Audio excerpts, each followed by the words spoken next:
नमस्कार दोस्तों, स्वागत है आप सभी का हमारे YouTube चैनल पर। आज की इस वीडियो में हम जानेंगे प्रारंभिक वैदिक काल से संबंधित कुछ महत्वपूर्ण जीके प्रश्नों के बारे में। तो आइए वीडियो को शुरू करने से पहले यदि आप चैनल पर नए हैं तो प्लीज़ चैनल को सब्सक्राइब कर दें, जिससे आगे आने वाली वीडियो आप तक सबसे पहले पहुंच सके। तो आइए वीडियो को शुरू करते हैं। पहला प्रश्न हो जाएगा हमारा, ऋग वैदिक आर्यों का प्रमुख क्षेत्र क्या था? तो प्रमुख क्षेत्र क्या था हमारा? ये था सप्त सैंधव क्षेत्र। क्या? सप्त सैंधव क्षेत्र। तो ऑप्शन बी सही हो जाएगा हमारा, सप्त सैंधव क्षेत्र। अगला प्रश्न हो जाएगा हमारा प्रश्न 2, सप्त सैंधव क्षेत्र में कितनी नदियां मानी जाती हैं? तो सप्त सैंधव क्षेत्र में कितनी नदियां मानी जाती हैं? तो ये मानी जाती हैं हमारी 7 नदियां। कितनी? 7 नदियां। ऑप्शन सी 7 नदियां। ऑप्शन सी 7 नदियां। अगला प्रश्न है हमारा प्रश्न 3, ऋग्वेद की रचना किस भाषा में हुई? तो ऋग्वेद की रचना किस भाषा में हुई है हमारी? तो ये हुई है संस्कृत भाषा में। किस में हुई है?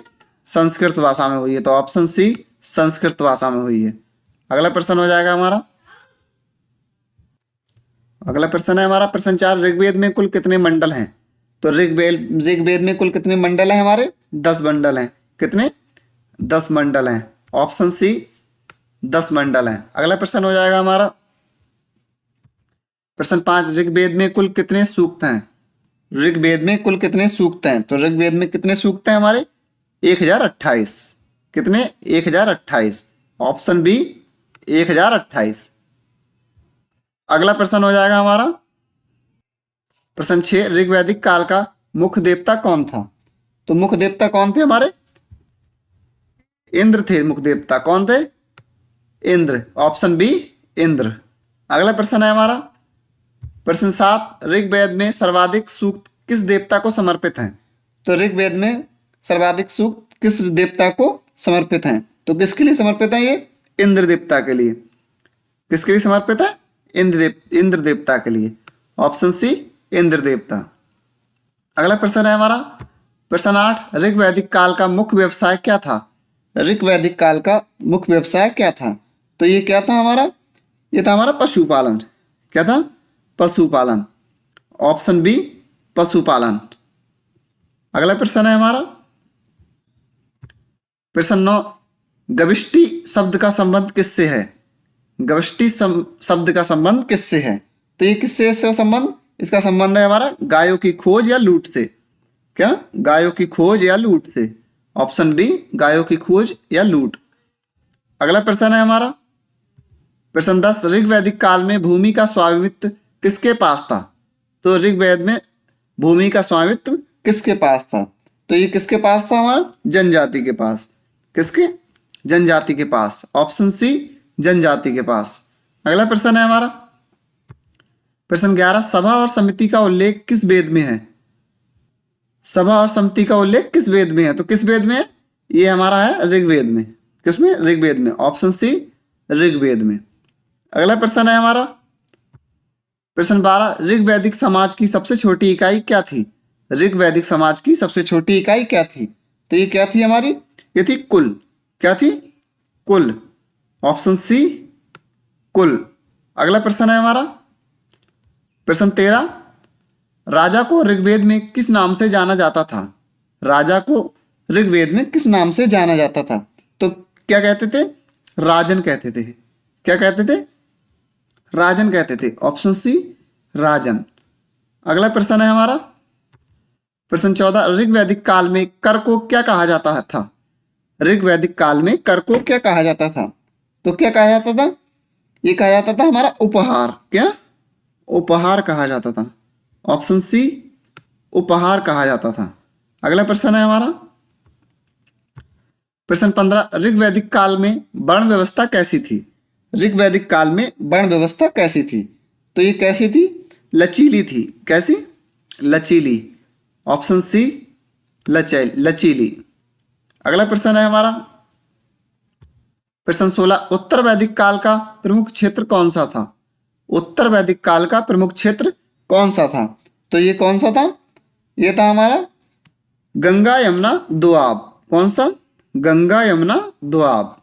Option B Ganga Yamuna Doab. अगला प्रश्न है हमारा प्रश्न 17, उत्तर वैदिक काल में प्रमुख व्यवसाय क्या हो गया? यानी उत्तर वैदिक काल में प्रमुख व्यवसाय क्या हो गया? तो ये क्या हो गया था? कृषि हो गया था, पशुपालन से कृषि। ऑप्शन बी कृषि। अगला प्रश्न है हमारा प्रश्न 18, उत्तर वैदिक काल में लोहे का प्रयोग किस नाम से जाना गया? उत्तर वैदिक काल में लोहे का प्रयोग किस नाम से जाना गया? तो ये किस नाम से जाना गया? ये जाना गया कृष्ण अयस। किस नाम से? कृष्ण अयस। कौन सा ऑप्शन सही हो जाएगा? ऑप्शन सी कृष्ण अयस। अगला प्रश्न है हमारा प्रश्न 19, उत्तर वैदिक काल में वर्ण व्यवस्था कैसी थी? उत्तर वैदिक काल में वर्ण व्यवस्था कैसी थी? तो कैसी थी ये थी अधिक कठोर हुई, यानी अधिक कठोर। उसमें ऋग्वैदिक काल में कैसी थी? लचीली थी। तो उत्तर वैदिक काल में क्या हो गई? कठोर। ऑप्शन बी अधिक कठोर हुई। अगला प्रश्न है हमारा प्रश्न 20, ब्राह्मण क्षत्रिय वैश्य शूद्र का स्पष्ट उल्लेख किस काल में हुआ? तो ये किस काल में हुआ था हमारा? उत्तर वैदिक काल में। ऑप्शन बी उत्तर वैदिक काल में। अगला प्रश्न है हमारा प्रश्न 21, उत्तर वैदिक काल में भूमि स्वामित्व किसका था? उत्तर वैदिक काल में भूमि स्वामित्व किसका था? तो ये किसका हो गया? राजा का। ऋग्वैदिक काल में किसका था? जनजाति का। और उत्तर वैदिक काल में किसका हो गया? राजा का। ऑप्शन सी राजा का। अगला प्रश्न है हमारा प्रश्न 22, राजा की शक्ति में वृद्धि का प्रमुख कारण क्या था? राजा की शक्ति में वृद्धि का प्रमुख कारण क्या था? तो क्या था? उपरोक्त सभी, यानी कर व्यवस्था, स्थायी सेना और कृषि अधिशेष, तीनों ये मुख्य कारण थे। तो कौन सा ऑप्शन सही हो जाएगा हमारा? ऑप्शन डी उपरोक्त सभी। अगला प्रश्न है हमारा प्रश्न 23, उत्तर वैदिक काल में प्रमुख कर को क्या कहलाया? यानी कर के लिए क्या कहते थे? तो कर के लिए क्या कहते थे? क्या कहते थे? भाग। क्या कहते थे? भाग कहते थे। ऑप्शन बी भाग। अगला प्रश्न है हमारा प्रश्न 24, राजसूय यज्ञ किससे संबंधित था? राजसूय यज्ञ किससे संबंधित था? तो ये किससे संबंधित था हमारा? राजकीय अधिकार से। ऑप्शन बी राजकीय अधिकार से। अगला प्रश्न है हमारा प्रश्न 25, अश्वमेध यज्ञ का उद्देश्य क्या था? अश्वमेध यज्ञ का उद्देश्य क्या था? तो इसका क्या था? साम्राज्य विस्तार। क्या था? साम्राज्य विस्तार। Option C. अगला प्रश्न है हमारा प्रश्न 26, उत्तर वैदिक काल में प्रमुख सभा कौन सी थी? उत्तर वैदिक काल में प्रमुख सभा कौन सी थी? तो ये कौन सी थी? ये थी हमारी सभा समिति। कौन सी थी? सभा समिति। ऑप्शन ए सभा समिति। अगला प्रश्न है प्रश्न 27, उत्तर वैदिक काल में स्त्रियों की स्थिति कैसी थी? उत्तर वैदिक काल में स्त्रियों की स्थिति कैसी थी? तो कैसी थी? गिरावट आई थी।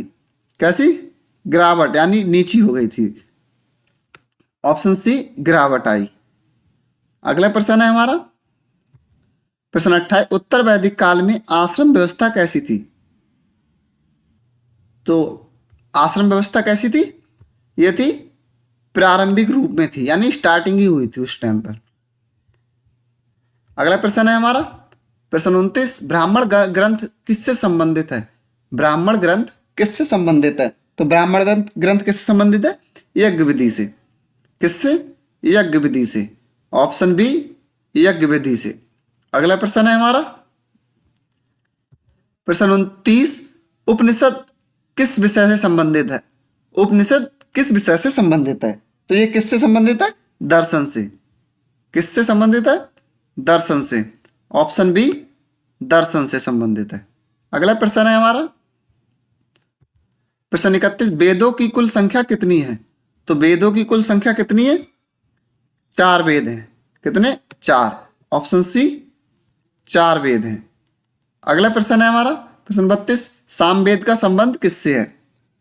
सामवेद का संबंध किससे है? तो सामवेद का संबंध किससे? गीत संगीत से। ऑप्शन बी गीत संगीत से। अगला प्रश्न है हमारा प्रश्न 33, यजुर्वेद का संबंध किससे है? तो यजुर्वेद का संबंध किससे है? यज्ञ से है। किससे? यज्ञ से है। ऑप्शन बी यज्ञ से है। अगला प्रश्न हो जाएगा हमारा प्रश्न 34, अथर्ववेद में किसका उल्लेख प्रमुख है? अथर्ववेद में किसका उल्लेख प्रमुख है? तो इसमें क्या है? रोग निवारण और टोना यानी जादू टोना। ठीक, ऑप्शन बी रोग निवारण और जादू टोना। अगला प्रश्न है हमारा प्रश्न 35, पुरुष सूक्त किस वेद में है? पुरुष सूक्त किस वेद में है? तो पुरुष सूक्त हमारा किस वेद में है? पुरुष सूक्त हमारा किस वेद में है? ये हमारा है ऋग्वेद में। किसमें? ऋग्वेद में। ऑप्शन सी ऋग्वेद में। अगला प्रश्न है हमारा प्रश्न 36, वेदों के संकलनकर्ता माने जाते हैं। वेदों के संकलनकर्ता माने जाते हैं। तो कौन माने जाते हैं? ये वेदव्यास। कौन? वेदव्यास। कौन सा ऑप्शन सही हो जाएगा हमारा? Option C Vedavyas. अगला प्रश्न है हमारा प्रश्न 37, ब्राह्मणों के बाद कौन सा साहित्य आता है? ब्राह्मणों के बाद कौन सा साहित्य आता है? तो ये कौन सा साहित्य आता है? आरण्यक। कौन सा? आरण्यक। ऑप्शन बी आरण्यक। अगला प्रश्न है हमारा प्रश्न 38, आरण्यक किससे संबंधित है? ये किससे संबंधित है हमारा? तो ये हमारा संबंधित है वनवासी साधना से। किससे? वनवासी साधना से। ऑप्शन बी सही हो जाएगा हमारा, वनवासी साधना से। प्रश्न 39, उपनिषदों की संख्या समानता कितनी मानी जाती है? उपनिषदों की संख्या समानता कितनी मानी जाती है? उपनिषद कितने हैं? 108। तो ऑप्शन कौन सही हो जाएगा? C option. Option C 108। कितने उपनिषद है? 108। प्रश्न 40 है, वेदों में सबसे प्राचीन ग्रंथ कौन सा है? वेदों में सबसे प्राचीन ग्रंथ कौन सा है? तो कौन सा है? ऋग्वेद। कौन सा है? ऋग्वेद। Option D Rigveda. अगला प्रश्न है हमारा, ऋग्वैदिक काल में युद्ध का मुख्य कारण क्या था? तो युद्ध का मुख्य कारण क्या था? गाय। ऑप्शन बी गाय। अगला प्रश्न है हमारा प्रश्न 42, उत्तर वैदिक काल में ग्राम का प्रधान क्या कहलाता था? तो ग्राम का प्रधान क्या कहलाता था? ग्रामीण। क्या? ग्रामीण। ऑप्शन बी ग्रामीण। अगला प्रश्न है हमारा प्रश्न 43, ऋग्वैदिक काल में विवाह का प्रमुख प्रकार क्या था? विवाह का प्रमुख प्रकार क्या था? तो ये क्या था? गंधर्व। क्या था? गंधर्व। ऑप्शन सी गंधर्व। अगला प्रश्न है हमारा प्रश्न 44, वेदों में ऋत का अर्थ क्या होता है? वेदों में ऋत का अर्थ क्या है? तो ऋत का अर्थ क्या है हमारा? नैतिक नियम या सार्वभौमिक व्यवस्था। क्या है? नैतिक नियम और सार्वभौमिक व्यवस्था। ऑप्शन बी नैतिक नियम और सार्वभौमिक व्यवस्था। अगला प्रश्न है हमारा प्रश्न 45, वैदिक काल के अंत का संकेत क्या माना जाता है? वैदिक काल का अंत का संकेत क्या माना जाता है? तो क्या माना जाता है? महाजनपदों का उदय। क्या माना जाता है? महाजनपदों का। ऑप्शन हो जाएगा हमारा ऑप्शन सी सही, महाजनपदों का उदय। तो ये थे हमारे प्रारंभिक वैदिक काल से संबंधित 45 जी के प्रश्न। मिलते हैं अगली वीडियो में, तब तक के लिए धन्यवाद। अगर आपके लिए वीडियो पसंद आई हो तो प्लीज चैनल को सब्सक्राइब कर दें और बेल आइकन दबा दें तथा वीडियो को लाइक और शेयर करना ना भूलें। जय हिंद, जय भारत।